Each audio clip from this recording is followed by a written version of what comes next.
నమస్తే తెలంగాణ. ముందుగా స్కాముల ఫ్యామిలీ సకుటుంబ సపరివార సమేతంగా భూములపై వాలిన భూతాలు అంటూ వార్త మనం చూస్తూ ఉన్నాం.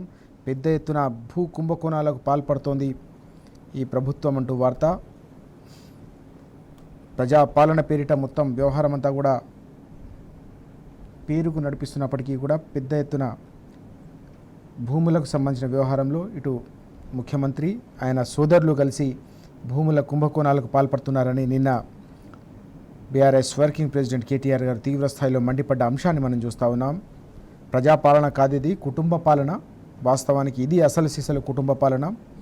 అనుమూల బ్రదర్స్ అందరూ కూడా ఎక్కడ పడితే అక్కడ ఆయన కుటుంబ సభ్యులు బంధువులు కూడా ప్రభుత్వ భూములను చెరబడుతున్నారని నిన్న కేటీఆర్ గారు తీవ్ర స్థాయిలో మండిపడ్డారు. అనేక రకాల ఆధారాలు కూడా చూపించారు.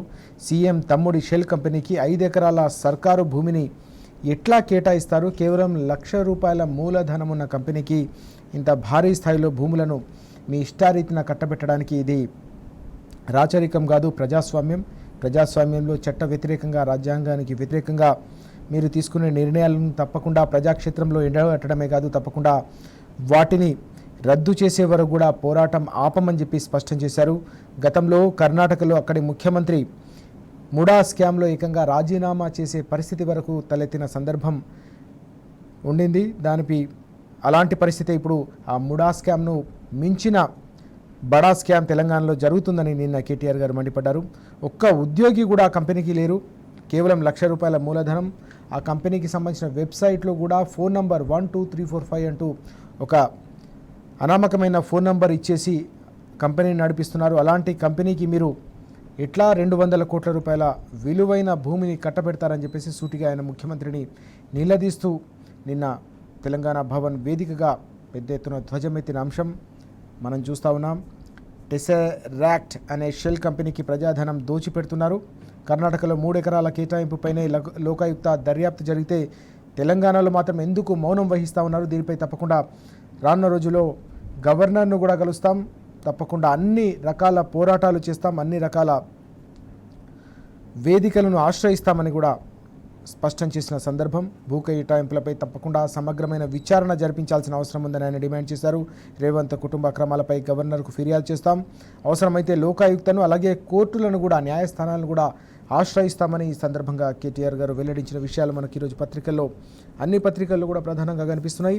అనుమూల బ్రదర్స్ లూటీపై తేల్చేదాకా ఈ పోరాటం కొనసాగిస్తాం. బీఆర్ఎస్ పార్టీ, బీఆర్ఎస్ సైనికులంతా కూడా దీనిపై ప్రజా సంపదను, ప్రజల ఆస్తిని కాపాడేందుకు తప్పకుండా చివరి రక్తం బొట్టు వరకు కూడా పోరాడతారని చెప్పేసి నిన్న కేటీఆర్ గారు చేసిన హెచ్చరిక ఈరోజు ప్రధానంగా మనకు కనిపిస్తూ ఉంది. దీంతోపాటు హకీంపేట పారిశ్రామిక పార్కు సంబంధించిన వార్త కూడా మనం చూస్తున్నాం. హకీంపేట పారిశ్రామిక పార్క్పై బిగ్ షాడో అంటూ వార్త ఇది. నిన్న వంట మనిషి, నేడు ఏకంగా 100 కోట్లకు అధిపతిగా మారారు.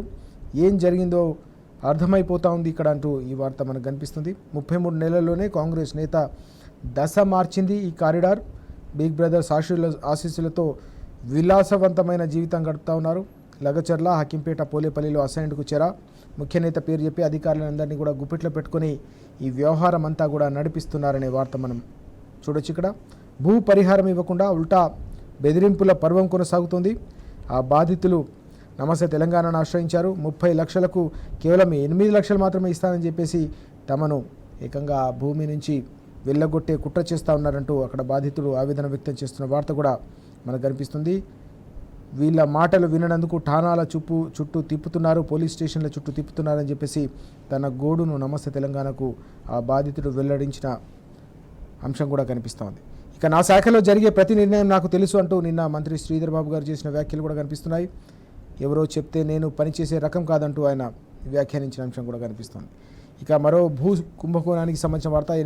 500 కోట్ల భూమి హాంఫర్డ్ ఆర్టీసీ క్రాస్ రోడ్లోని విలువైన స్థలంపై కూడా పెద్దలు కన్నేశారంటూ వార్త. 3.5 ఎకరాలు అప్పనంగా కొట్టేసేందుకు స్కెచ్, కోర్టు సూచనను అనుకూలంగా మలుచుకొని ప్లాన్, ముఖ్య నేత ఆఫీసు ఆదేశాలతోనే మొత్తం ప్రక్రియ అంతా కూడా జెట్ స్పీడ్తో కొనసాగుతుందంటూ ఈ వార్త. కేవలం 1.5 కాలంలోనే 50 రోజుల్లోపే దాదాపుగా పని పూర్తి చేస్తున్నారు. 35 ఏళ్లుగా ఈ భూమి అంతా కూడా ఆయిల్ ఫెడ్ ఆధీనంలో ఉంది. ఈ భూమిని తీసుకునేందుకు సిద్ధంగా ఇప్పుడు ఆయిల్ ఫెడ్ ఉన్నప్పటికీ కూడా ఆ అంశాన్ని కాదని కనీసం ఆ సంస్థకు సమాచారం కూడా ఇవ్వకుండా మొత్తం ప్రాసెస్ అంతా కంప్లీట్ చేశారనే వార్త. పట్టించుకొని వ్యవసాయ శాఖ మంత్రి తుమ్మల అంటూ ఈ అంశం కూడా ప్రధానంగా కనిపిస్తూ ఉంది. దీనికి సంబంధించిన వార్త కూడా మనం చూస్తూ ఉన్నాం. దాంతోపాటు ప్రజలకు శాపంగా 22A అంటూ ఈ వార్త. భూములను అమ్మి ప్రభుత్వం నడపడం అత్యంత దుర్మార్గమైన చర్య అంటూ నిన్న రౌండ్ టేబుల్ సమావేశంలో సీనియర్ పాత్రికేయులు, సీనియర్ సంపాదకులు కె రామచంద్రమూర్తి గారు వెల్లడించిన అంశం మనకు కనిపిస్తుంది. ఇష్టానుసారంగా 22Aలో భూములు చేర్చారు. నిషేధిత భూములపై కలెక్టర్లకి అవగాహన లేదనే అంశం కూడా ఇక్కడ మనకు కనిపిస్తుంది.